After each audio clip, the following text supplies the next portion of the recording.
Bħala Ministeru rridu nkunu iktar proattivi sabiex nilqgħu għall-problema tal-faqar minn kmieni.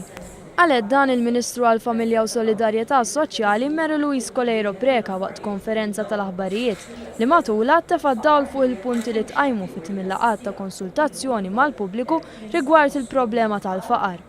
Minn dawn il-laqgħat jirriżulta li fatturi komuni huma l-illetterizmu, l-vjolenza domestika, l-inugwaljanza, il-problemi fis-saħħa, in-nuqqas ta' xogħol u n-nuqqas ta' housing soċjali dinjetuż.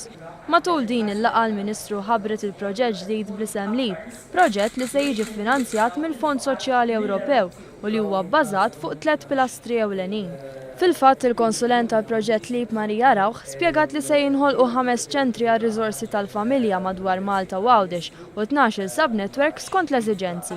Dawn iċ-ċentri se jkunu magħmra bi professjonisti bħal social workers li joffru servizzi lill-komunità mhux biss bħala kura iżda wkoll bħala prevenzjoni sabiex il-faqar jiġi indirizzat mill-eruq tiegħu. It-twaqqif ta' dawn iċ-ċentri huwa wegħda elettorali oħra tal-Partit Laburista li qed titwettaq. Barra minn hekk 200 persuna li qed ibatu mill-faqar jew qegħdin friskju ta' faqar se jkunu qed jingħataw għajnuna.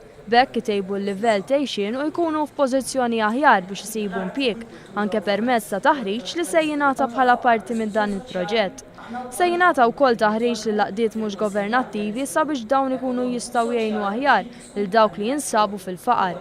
Rawħ spjegat ukoll kif bħala parti minn dan il-proġett, il-Portugal, il-Ġermanja u l-Irlanda ħajidħlu fi sħab ma' pajjiżna minħabba li f'ċerti żoni ta' dawn il-pajjiżi hemm similaritajiet fl-iżvilupp tal-komunità.